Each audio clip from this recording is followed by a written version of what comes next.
So, yun na po mga kabayan.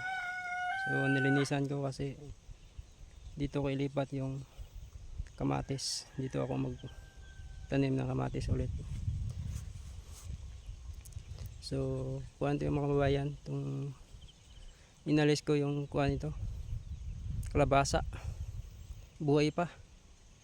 So, inalis ko. Yung nilinisan ko. Kasi kalabasa ito dati. So, hindi pa na kuhaan. Bulok ang bagay ng kalabasa. Yun o. Marami pa. Yun yung inalis ko. Kasi yung kapal niyan buti nga ngayon. Kasi matagal na to na namatayan. Tagal na to na tapos na yung bunga niya. Kaya humulpa na siya. Pero dati talagang kapal niyan. So, inisan ko lahat yun o. Dito ako magkamatis ulit kasi doon sa kabila hindi na pwede yun magtanim ulit. Kailangan talaga i-relax muna ng isang taon o 8 buwan yung lupa para makuha yung acidic niya, matanggal yung acidic niyang, yung acid ng abono, acid ng mga gamot. So kailangan talaga i-relax muna para matatanggal yung mga acid ng mga chemicals na ginagamit namin sa pagtatanim.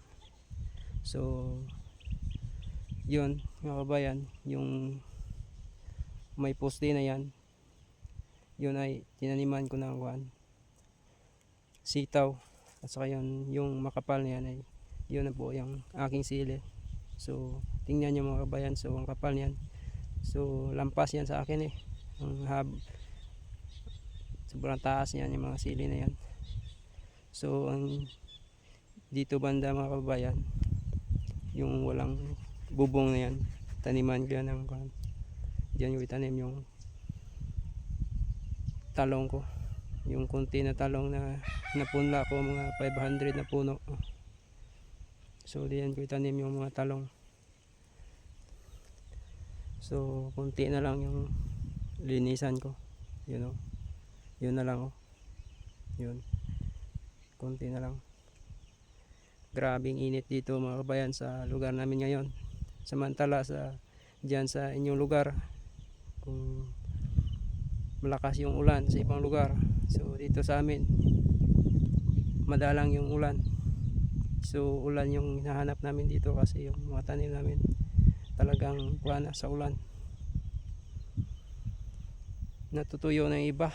Yun oh, yung yun ay kuan, yun ay siling labuyo. Sa kapatid ko po yun mga babayan. Tanim ng kapatid ko, yun oh. So natutuyo na sa init. Yung iba na mamatay na. Talagang yung init dito parang kuan, hindi malang umulan magabi. You know.